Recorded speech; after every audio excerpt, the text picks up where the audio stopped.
It begins in a cemetery. We hear a priest talking at a funeral for Abigail Peller without seeing him or anyone else who might be present. Then we get an overhead view of a city. Somewhere in that city, in one of the houses, the funeral reception is taking place. A late middle-aged woman talks to her two daughters, telling them their grandmother wanted them to have all of the belongings from her house. The mother is Linda, adding that most of the things are old books and junk. Their father is there to say they better be quick about it, because they will start clearing the house soon. One of the daughters, Claire, announces to everyone at the reception that she would like to read a poem she wrote in memory of her grandmother. After she reads it, she cannot hold back her tears and her mom tells her it was very moving. The next scene shows Claire resting in another room. While she does, she has a nightmare of a burning house at night that seems to bring her suffering. We also see someone holding up a mask. Upon waking up, Claire sees her sister, Anna, beside her. She tries to calm the suffering Claire, whose nightmare still seems to be with her. Shortly after, Anna brings her something to drink. She also advises her sister to go back to the doctor and get her medication reviewed. Now we come to understand that our protagonist has a certain condition. Later, the sisters are inside their deceased grandmother's house. Claire starts looking through a book of stories, reading a short passage from it to Anna. Once we see her at her house, she is still reading the book. She reads about a young couple whose life was happy in the beginning. Then came the Great War, which took the young man away for many years. When he returned, she loved him like she always did, but a changeling had come back in his place. He has become an angry man. She would walk in the woods at night until she got on her knees to pray for the badness to end. An old woman appeared to tell her that she also suffered similarly. She offered to take the lady's husband away forever for a price. All she wanted was to care for the lady's daughter. 7 days later, a great fire happened. Not only was the wicked man consumed by it, but so were his two sons. The daughter, however, remained alive. After Claire finishes reading this story, she sees something moving in her mirror. Subsequently, she enters a bathtub full of water. In there, the lady has a vision of over 100 crows nestled on a tree. They fly away as Anna knocks on the door. Following this, the sisters lie in bed together. Claire asks Anna if she ever feels like she's slowly fading out of existence, as if she is barely even there anymore. Alas, Anna is more concerned with doing her makeup than pondering about Claire's philosophical perspective. She doesn't give her sister much of an answer because being an intellectual isn't for her. On the next day, Claire tells Anna she is officially signed off from her job for 3 months. Her employers don't want her to have an episode in front of a client. At a different time, she runs out of the house due to hearing the postman. This causes a problem to occur, with Claire accidentally locking herself out of the house. She looks through the window and sees someone walking across quickly. Claire runs back to the front door to find it fully open, not just unlocked. So she steps inside, cautiously looking around to find whoever she observed seconds earlier. Suddenly, the harsh ringing of the telephone startles her. It's her mother calling, telling Claire she will come over. While she talks on the phone, she pours milk into a cup. For some reason, she overfills it. Her condition, whatever it is, must be responsible, and she takes some pills to deal with it. Later, we see Claire's parents are at her house. Linda soon notices her daughter's nose bleeding, which prompts the mother to bring her to the kitchen. When the nosebleed stops, Claire starts crying. Being a caring mom, Linda hugs Claire before telling her to talk to her because she can help. Then in her room, Claire looks at a framed photo of a family. It sparks a flashback of a much younger Claire being told by her grandmother that she was about Claire's age at the time the photo was taken. She also tells the young Claire her house burned down. The elder woman needs to be reminded by her granddaughter that she is Claire,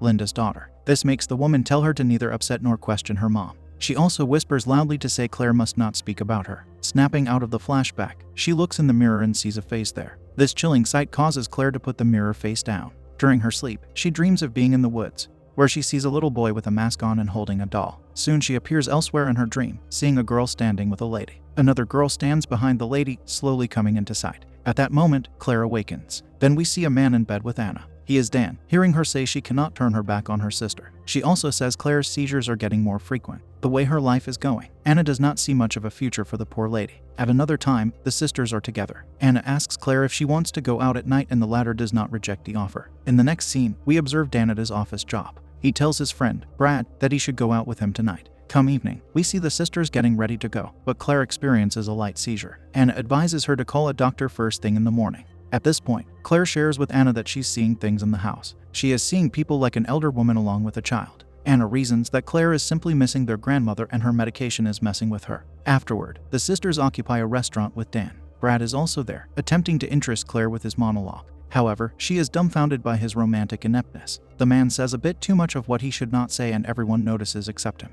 Unfortunately, it doesn't take long for Claire to start feeling bad, which makes her want to leave quickly. As she gets up to go, Anna is forced to follow her. Then the four of them arrive at the sisters' house. Seeing the light on in Claire's room, Anna tells her she should have turned it off. The strange thing is that Claire says she did. What none of them see is a masked person in the room. After they enter the house, someone holds Brad's hand and he briefly sees it's the masked boy we saw in Claire's dream. In a few seconds, Brad decides to leave. Dan asks Claire if her giving him a goodbye kiss would have put her in a grave. She wants Dan to understand that Brad is revolting, in addition to scolding Dan for daring to set her up on a blind date with him without warning. She considers him so inept that she thinks he has never been with a lady. Prior to going upstairs, Claire insults Dan and her sister. Later, she occupies the washroom while hearing a noise. It prompts her to peer through an opening to see something strange. Soon someone passes by to scare her more. The terrified lady runs into her bed, where she hugs her stuffed toy. The masked boy is there to point at her ominously. On the next day, Anna talks to Dan on the phone, telling him Claire thinks their house is haunted.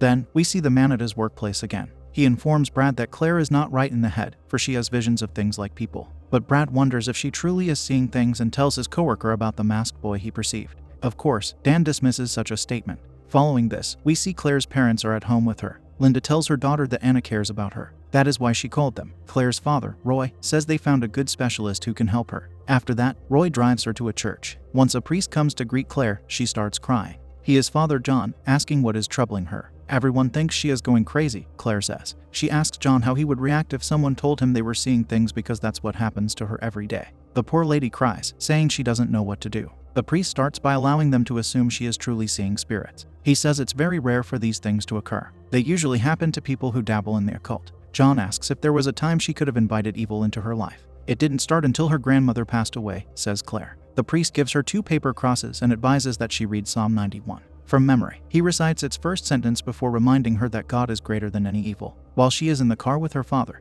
we learn he does not think the church is where his daughter will receive her help. He thinks her condition resides entirely in the realm of medicine. Then he takes her to the specialist he was talking about. He is Dr. George Medhurst. The doctor begins by telling our heroine this will be a preliminary chat. When they start, we can see Claire does not want to share too much information with him, possibly from fear of the conclusions he might draw. She tells him she feels much better after speaking to the priest. He believes her. To Claire, that is what matters most. But George goes in the opposite direction by saying if she can accept her visions are not real, her treatment will be made much easier. She needs to accept that she needs medical help. The next scene shows Claire arriving back home. Anna is there to tell her she spoke to their parents about the latter's problem. Getting upset, Claire asks why she did that. She also hates that many unnecessary people know about it, like Dan. Unfortunately, their talk ends on a bad note. When Claire is left alone, we see a lady standing near her. She uses her power to break a vase, which scares Claire. Afterward, Anna comes to meet Dan. She starts crying and he says her sister has leached off of her entire life. The man tries to convince his girlfriend that she let Claire be by herself tonight. Switching back to the lady under discussion, she notices a drawer has opened in the kitchen. She closes it like she is trying to dismiss that something paranormal took place. Soon she hears a sound above, making her cautiously ascend the stairs. Claire holds those 2 crosses John gave her. She opens a door and an alarm goes off to scare her. At this moment, the masked boy shows himself. Then Claire goes into another room, where she perceives an elderly woman sitting on a chair. Arming herself with a knife, Claire screams for the woman to get out of her house. Suddenly, the woman transforms into Anna, asking her what she's doing. This has all become too much for Claire, causing her to experience a seizure. The scene changes to show her parents at the hospital. George comes to them, informing the couple that the results from the MRI show no obvious abnormalities in her brain. But she has been extremely distraught. The doctor wants to get Claire on a deprivation of liberty. Linda asks if they can see her and George says she will be unresponsive due to being on a that will make her sleep all day. Later, Linda visits her daughter on her own. She is sleeping just like George said she would be, which troubles the mother to see her in such a state. Linda places her favorite framed photo and stuffed toy near her before leaving. We get another flashback of Claire's grandmother reading a story to the young Claire. The story happens to be about the creation from the book of Genesis. The first woman, Lilith, was cast out of the garden because she disobeyed God upon being ordered to lie with Adam. After that failure, God created another woman. Yet this time, it was from the rib of Adam. This concludes the flashback. Then we see Anna with John, who tells her that during horrible times, people are reminded of God's power. She asks the priest if he could come see her and he says her father might not want such a meeting. However, Anna doesn't care what he thinks regarding this issue. She cares about what she knows will help her sister. John tells Anna that Claire must accept God for him to take a step toward her. For some reason, Anna feels the need to leave. At a different time, she checks a pregnancy test in a lavatory. The reaction she gives once she sees the result means she's pregnant. In a short time, someone tries to open the door and she yells out it's occupied. But the person persists. When she leaves the room, no one is there anymore. At the hospital, Anna talks to Claire, who asks the former if she will tell Dan about the baby. Anna doesn't know. Claire wonders why the ghostly woman made her attack her sister. Hearing this prompts Anna to start losing her mind. She asks Claire who could have possibly made this happen other than Claire. She cannot handle this, so she leaves. At home, Anna cries over Claire's situation. Soon her radio unexpectedly turns on. Of course, it scares her and she comes close to it. Then she hears a loud bang that sounds like it came from her closet.